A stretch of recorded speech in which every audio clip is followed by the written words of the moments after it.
Hello my dear ones, welcome to home scientist. तो जैसे अपनी पूरी सीरीज चल रही थी जिसमें अपन प्रीवियस ईयर क्वेश्चंस डिस्कस कर रहे थे दिसंबर 2018 के, तो इसी सीरीज को कंटिन्यू करते हुए आज मैं उस सीरीज का आप लोगों के लिए पार्ट 18 लेके आई हूँ। इससे पहले मैं दिसंबर 2018 के सीरीज के अंदर 17 पार्ट्स आप लोगों के लिए प्रोवाइड कर चुकी हूँ, जिसमें आप लोगों के साथ मैंने बहुत सारे क्वेश्चन डिस्कस किए हैं और काफी डिटेल में उन सबको डिस्कस किया है। तो अगर आप लोग चैनल पे नए हैं और अगर अभी तक आपने वो वीडियोस नहीं देखे तो आप लोग मेरे चैनल पे जाके वो सारे वीडियोस देख सकते हैं, उससे आपके काफी सारे कंसेप्ट्स क्लियर हो जाएंगे। तो हम लोग स्टार्ट करते हैं हमारा आज का वीडियो। ओके, आज का हमारा पहला क्वेश्चन है जो कि न्यूट्रिशन से है। इसके अंदर आपको क्या करना है, मैच द फॉलोइंग है, जिसमें आपको लिस्ट 1 में जो पर्टिकुलर फूड्स दिए हुए हैं उनको लिस्ट 2 के अंदर जो कंपोनेंट्स दिए हुए हैं उनके साथ में मैच करना है कि कौन से फूड के अंदर कौन सा पर्टिकुलर कंपोनेंट प्रेजेंट होता है। ठीक है, तो आप लोग आइडिया लगाइए, फिर ऑप्शन सेलेक्ट करिए और फिर मुझे बताइए, फिर मैं डिस्कस करती हूँ।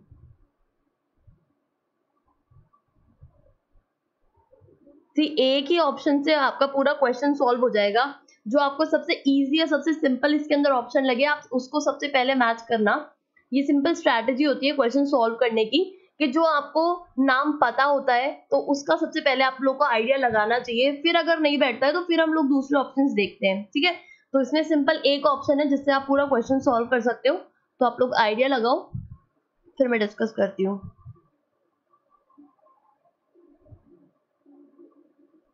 आई होप अब तक आप लोगों ने आइडिया लगा लिया होगा।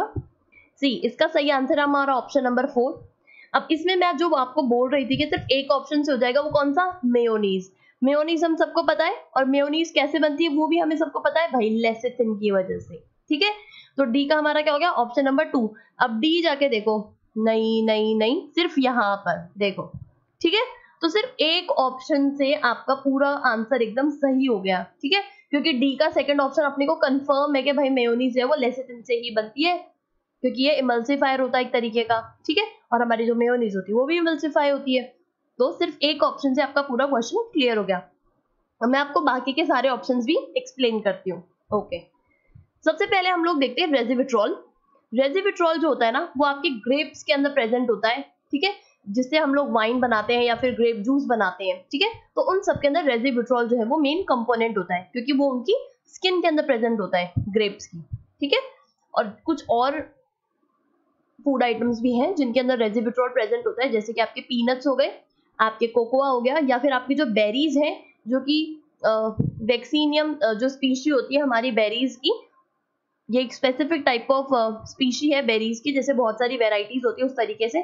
तो ये वाली जो स्पीशी है इसके अंदर रेजिविट्रॉल प्रेजेंट होता है। ठीक है, तो आप लोग आइडिया रखना, याद रख लेना, इसको अपनी नोटबुक में अच्छे से नोट कर लेना कि आपका वाइन या फिर ग्रेप जूस से रिलेटेड अगर कुछ भी आता है, बेरी से रिलेटेड आता है, तो उसमें आप लोग रेजिविट्रॉल उनके स्किन के अंदर प्रेजेंट होता है, तो ये उनका फूड कंपोनेंट है। ठीक है, नेक्स्ट हम लोग चलते हैं सोडियम बेंजोइट पे। अब देखो, सोडियम बेंजोइट और सोडियम नाइट्रेट दोनों सिमिलर से है। ठीक है, क्योंकि दोनों का काम प्रिजर्वेटिव्स का होता है। ठीक है, अब इनमें सिंपल डिफरेंस क्या है, जो आपका सोडियम बेंजोइट है ना वो मोस्टली जो आपके एसिडिक फूड्स होते हैं ना उनके अंदर काम आता है। ठीक है, जैसे कार्बोनेटेड ड्रिंक्स हो गए, आपके पिकल्स हो गए, आपके कॉन्डिमेंट्स हो गए, आपके डिफरेंट टाइप ऑफ योगर्ट्स हो गए, आपके फ्रूट जूसेस हो गए, जैम्स हो गई, जेलीज हो गई, मार्मलेट्स हो गए।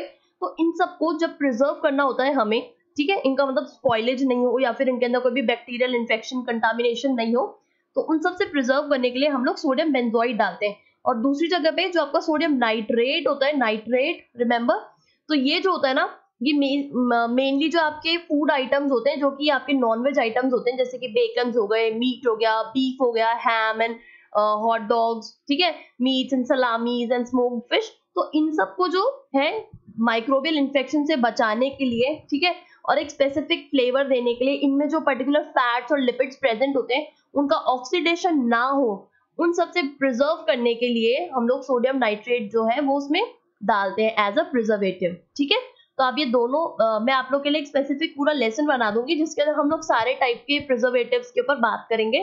ठीक है, उसमें हम लोग वापस से सोडियम बेंजोइट और सोडियम नाइट्रेट और जो दूसरे प्रिजर्वेटिव्स होते हैं उन सबको भी इंक्लूड कर लेंगे। ठीक है, ओके, अब हम लोग देखते हैं हमारा नेक्स्ट।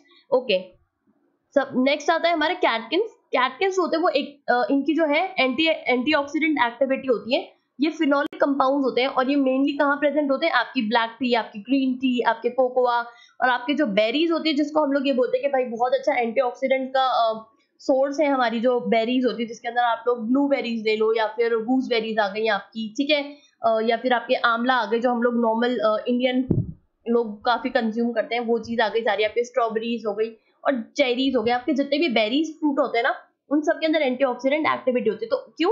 क्योंकि उनके अंदर कैटकिन्स प्रेजेंट होते हैं, ठीक है। ये क्या होते हैं? फिनोलिक कंपाउंड्स होते हैं, इनकी हाई एंटीऑक्सीडेंट एक्टिविटी होती है, ठीक है। और कहाँ प्रेजेंट होते हैं? टी, कोकोआ या फिर बेरीज के अंदर, ठीक है। नेक्स्ट आता है हमारा लेसिटिन, जो कि एक तरीके का फूड एडिटिव है। ये क्या काम आता है? मेनली जो है इसका इमल्सिफिकेशन का काम होता है, ठीक है, या फिर लुब्रिकेशन में काम आता है।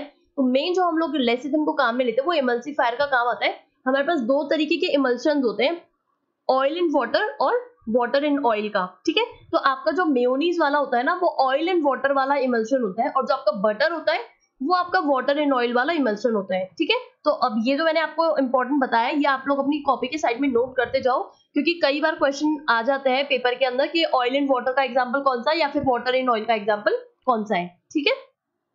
ओके, अब हम लोग बात करते हैं एमएसजी की। सी, एमएसजी तो आप सब लोग को पता होगा, क्योंकि सब लोग हाका नूडल्स खाते हैं, सब लोग सोया सॉस काम में लेते हैं, ठीक है। आजकल इतने फ्राइड राइस और मंचूरियन और इतनी सारी चीजें चल रही है, तो ये उसी में डलता है। आपका जो मेन चाइनीज फूड जितने भी होते हैं, या फिर आपके कैन वेजिटेबल्स आ रहे हैं, या फिर जो बाहर से पैकेट वाले सूप आ रहे हैं, ठीक है, या फिर आपके जो प्रोसेस मीट्स जो लोग लेके आते हैं मार्केट से, उसके अंदर जो है हमारे एमएसजी ऐड किया जाता है। एमएसजी जो है वो एक तरीके का फ्लेवर एनहांसर होता है। क्या होता है?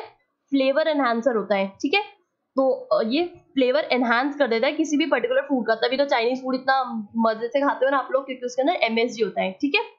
वैसे तो इसको एफडीए ने जो है वो ग्रास के अंडर रख दिया है। ग्रास क्या होता है हमारा? उनको हम लोग बोलते हैं generally recognized as safe. Remember guys, इसका फुल फॉर्म और इसकी शॉर्ट फॉर्म दोनों अच्छे से याद कर लेना। इनको ग्रास बोलते हैं, GRANS, ठीक है, ग्रास। इसको हम लोग फुल फॉर्म बोलते हैं जनरली रिकॉग्नाइज्ड एज सेफ। ये पेपर में आया हुआ है, मैंने आप लोग को पुराने जो वीडियोस करवाए हैं उसके अंदर हमने ये क्वेश्चन सॉल्व भी कर रखा है कि ग्रास क्या होते हैं, ठीक है। तो आप लोग इसको एक बार और अपनी अच्छे से नोटबुक में नोट कर लेना और याद कर लेना, ठीक है, क्योंकि कई बार इस पे भी क्वेश्चंस आ जाते हैं, ठीक है। तो इसको हम लोग ग्रास के अंडर रखते हैं एमएसजी को, लेकिन फिर भी ये थोड़ा सा कंट्रोवर्सी रहता है, क्योंकि कुछ पर्टिकुलर इंडिविजुअल्स होते हैं जिनके अंदर ये एलर्जी कॉज कर जाता है, ठीक है।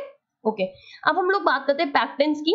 पैक्टेंस क्या होते हैं? ये आपके हीट्रोपॉलीसेकेराइड्स होते हैं। हीट्रोपॉलीसेकेराइड मतलब जिसके अंदर दो तीन तरीके के सेकेराइड्स प्रेजेंट होते हैं। हीट्रो का मतलब अलग अलग होते हैं, ठीक है।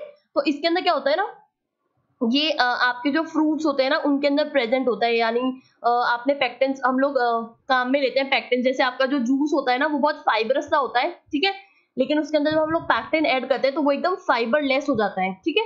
तो उसके अंदर हम लोग पैक्टेंस ऐड करते हैं, ओके। तो इसका जो मेन कंपोनेंट्स होते हैं वो क्या क्या होते हैं? ग्लूटासिट्रॉन होता है, या ये जो है वो गैलेक्टोज शुगर जो होती है ना आपकी, उसका डेरिवेटिव होता है एक तरीके से, ठीक है। आपको जो पैक्टेंस है वो कहाँ का प्रेजेंट होता है? आपके मोस्टली सारे फ्रूट्स के अंदर प्रेजेंट होता है, ठीक है। जैसे पियर्स हो गए, एप्पल हो गए, जो कि ज्यादा फाइबरस फ्रूट जिनको हम लोग बोलते हैं ना, उन सब के अंदर पैक्टेंस जो है वो ज्यादा अमाउंट के अंदर प्रेजेंट होता है, ठीक है। और जो आपके सॉफ्ट फ्रूट्स होते हैं जिनके अंदर पल्प वाली क्वांटिटी जो होती है वो थोड़ी कम होती है, जैसे आपके चेरीज हो गए या ग्रेप्स हो गए, ठीक है, स्ट्रॉबेरीज हो गई, तो इन सब के अंदर बहुत स्मॉल अमाउंट ऑफ पैक्टेन प्रेजेंट होता है। और जो ज्यादा फाइबरस है, जिनके अंदर पल्प थोड़ा ज्यादा होता है, ठीक है, जैसे आपके सिट्रस फ्रूट्स एंड ऑल, तो उन सब के अंदर जो है वो लार्ज अमाउंट ऑफ पैक्टेन प्रेजेंट होता है, ठीक है। आई होप आपको क्लियर हो गया होगा इतना सारा। हमने जो क्वेश्चन है उसका आंसर भी समझ आ गया होगा, उसके साथ साथ में उसके जितने ऑप्शंस थे मैंने वो भी आपको क्लियर करवा दिए। तो आई होप आप लोग को समझ आ गए होंगे। अब हम लोग चलते हैं हमारे नेक्स्ट क्वेश्चन पे। सी, ये वाला क्वेश्चन भी बहुत इजी है। इसके अंदर भी अगर आप एक या दो अगर आपको आते होंगे ना, तो आप बहुत इजीली उसको सॉल्व कर लोगे, ठीक है। तो इसके अंदर लिस्ट 1 के अंदर आपको कुछ पर्टिकुलर डिसिप्लिन दे रखे हैं, ठीक है, उनको आपको लिस्ट 2 के अंदर उनका जो पर्टिकुलर मीनिंग है उसके साथ में मैच करना है। तो आप लोग आइडिया लगाइए, फिर मैं आपको एक्सप्लेन करती हूँ।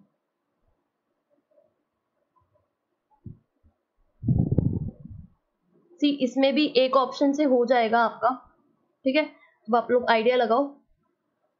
अगर थोड़ा सा भी आप लोग आइडिया लगा लोगे, थोड़ा सा दिमाग लगा लोगे, तो ये क्वेश्चन बहुत इजी सॉल्व हो जाएगा आपसे, ठीक है।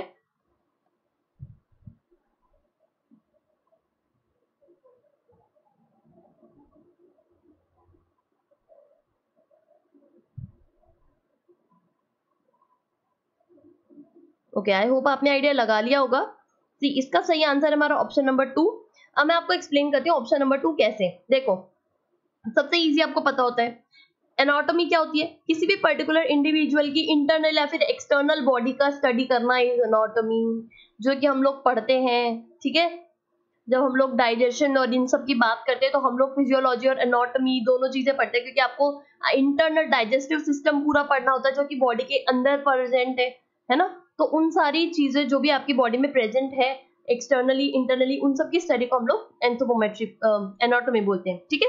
नेक्स्ट आती है आपकी एंथ्रोपोमेट्री। एंथ्रोपोमेट्री हम लोग जब भी हम लोग क्लिनिकल या हम लोग किसी भी तरीके का डायग्नोसिस कर रहे होते हैं, उसके अंदर हम लोग नहीं बोलते बॉडी मेजरमेंट करना है भाई, हाइट लो, वेट लो, MUSC लो, ठीक है।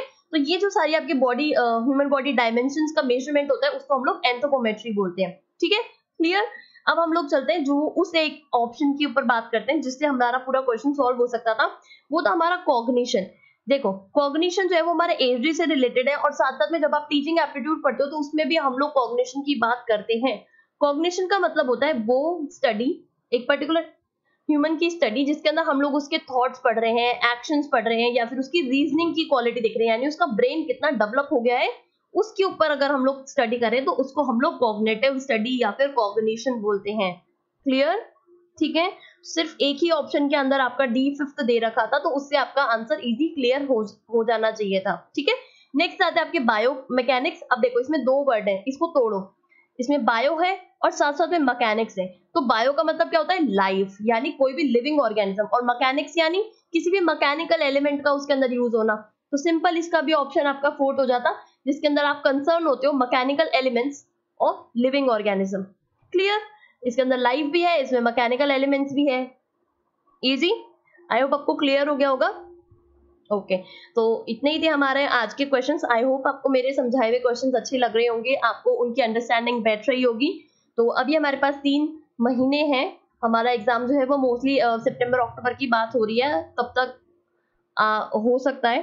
तो आप लोग बस चैनल के साथ में बने रहिए ताकि हम लोग हमारे एग्जाम की बहुत अच्छे से प्रिपरेशन करें। और अगर आप लोग चैनल पे नए हैं तो बस चैनल को लाइक कीजिए, शेयर कीजिए, सब्सक्राइब कीजिए और बेल आइकन दबाना मत भूलिएगा। उससे आपको मेरे चैनल पे जब भी मैं नया लेसन डालूंगी उसका नोटिफिकेशन सबसे पहले मिल जाएगा। Thank you so much.